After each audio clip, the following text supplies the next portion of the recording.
Before we get down to business, I have a really cool shirt.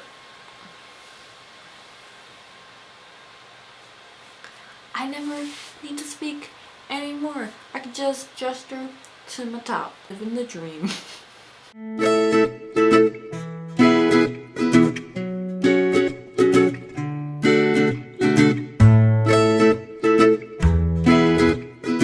Hi guys, the Oscars are tomorrow, and in the past I've made videos talking about the Oscars, what films I've liked. So this year I'm just going to talk about 5 movies that I really enjoyed that are nominated for some Oscars. The first movie that I'll be talking about is Creed, which only has 1 nomination. Sylvester Stallone got a nomination for supporting actor. Why doesn't Michael B. Jordan have an Oscar nom for his role? Why isn't it nominated under Best Picture? Why is Bridge of Spies nominated? So many questions. But Creed is an excellent movie. It was directed by Ryan Coogler, who also did Fruitvale Station, also starring Michael B. Jordan, and it is like a sequel to the Rocky series. I will be saying up front, I've never seen any of the Rocky movies. I've seen parts. I may have seen Rocky Balboa, which came out in 2006, which has Milo Ventimiglia, and that would be the reason that I had watched it, but I have no recollection. So Creed follows Apollo Creed's son. Apollo Creed was Rocky's friend and rival, and Apollo Creed ends up dying in the ring. This all happened, in the other Rocky movies. Creed's son, his name is Donnie, or goes by Donnie, and he's a self-taught boxer. And he comes from a life of privilege, and usually boxing is for people who don't come from the best circumstances.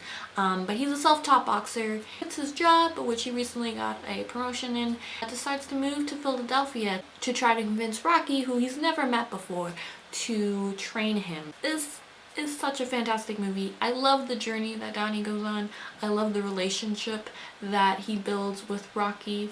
I just love that dynamic. Also, Tessa Thompson is in the movie, and she's Michael B. Jordan's character's love interest, and her character is not just the girlfriend, so that's great. She has her own storyline. She's a singer trying to make a name for herself. She's also struggling with gradual hearing loss and kind of just dealing with that. Just yay for her not being just the girlfriend. The movie has such heart. I love it. It's not just like a pure boxing movie. Yes, there is boxing, but there's plenty of other stuff going on, and I loved it so much. Also Tessa Thompson is just gorgeous. Michael B. Jordan is also beautiful. They're both just really beautiful. The next movie that I want to talk about is Ex Machina, which is nominated for 2 Oscars, one for original screenplay and one for visual effects. The new movie is directed and written by Alex Garland and stars Alicia Vikander, Domhnall Gleeson, who is in everything, and my favorite, Oscar Isaac. Now, I partially watched this movie because of Oscar Isaac, but I also heard a lot of good things about it. When the trailer first came out, I feel like they kept showing it before YouTube videos, and I just would always skip it. And I don't know, I didn't really know what it was about, but I was like, no, that doesn't look like it was interesting. It is about a young programmer, Domhnall Gleeson's character, works at like a Google-like internet company, and he's randomly selected to participate in an experiment that the CEO, Nathan, who is played by Oscar Isaac, has put out to evaluate this AI that he built. Basically, Domhnall Gleeson has to perform the Turing test, which is to see if by the end of the test, he thinks that the AI is human. It's such a fascinating movie. It's a very quiet movie, and it works. You're very on the edge of your seat while watching this. This was fantastic. Everyone was really great in it. Oscar Isaac was fantastic because he's just good in whatever he does. Next movie that I'm going to talk about is Inside Out, and it is nominated for 2 Oscars, one for Best Animated Feature Film and one for Original Screenplay, which I was really excited about that. I was hoping that it might have gotten a Best Picture nomination. It didn't. Again, why is Bridge of Spies there? But moving on. This movie was directed by Peter Docter, who has done Up and a bunch of other things, and Ronnie Del Carmen. The movie takes place inside Riley, who's an 11-year-old girl. You get to follow her emotions, 5 emotions, which are joy, sadness, anger, disgust, and fear. This was such a delightful, important, wonderful movie. I cried multiple times. Riley's main 5 emotions all kind of know their role. Joy, make sure Riley's happy. Fear, make sure that she stays out of danger, and so on and so on. Except sadness doesn't really know her role. Nobody really knows what her role is, and they're kind of blaming sadness. Joy especially blames sadness for making Riley sad and kind of depressed. And I don't want to spoil anything, but basically by the end of the movie you understand sadness's important role and how emotions are complex and they can work together. You know, when people always ask like, what would you tell your younger self?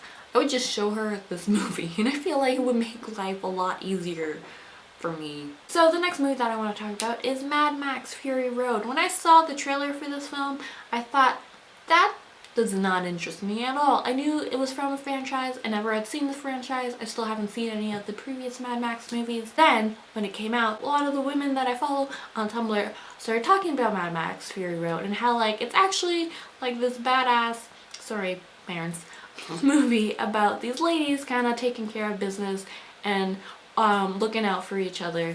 And I was like, oh, that movie totally seems like something I would want to watch. So I did watch it, and wow guys, this movie is such an experience. Like, it needs to be watched in a movie theater, because if you just watch it on your laptop or on your TV, it's so in your face and so loud and so action-packed.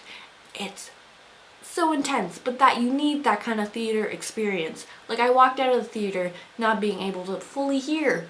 Kind of like when you walk out of a concert. I feel like this was a very popular movie, and like nobody needs to be like, watch this little indie gem. But it was nominated for 10 Oscars, and I hope that it wins Best Picture. I don't think it's gonna win Best Picture, but I really want it to win just because it's such an experience, guys. It was so fun. And the last movie that I'm going to be talking about is Steve Jobs. It was directed by Danny Boyle and Aaron Sorkin, and it has 2 Oscar nominations.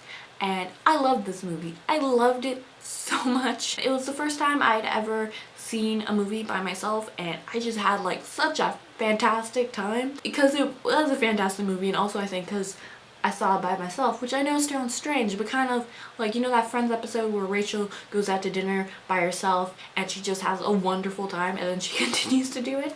Yeah, I feel like similar experiences. But the movie takes place backstage at 3 iconic product launches, and it's very much written like a play, and of course every important character in like Jobs' life is not coming up to with all these problems. I just loved how it was written and put together, and it's, yeah, like I said, very much like a play. So those are the 5 movies that I really love this Oscar season. If you've seen these movies, what did you think about them? If some of these films are not really up your alley, I would give them a shot because that's what I thought about Creed and Ex Machina, and I was very wrong because I enjoyed them thoroughly. So I hope you've been well.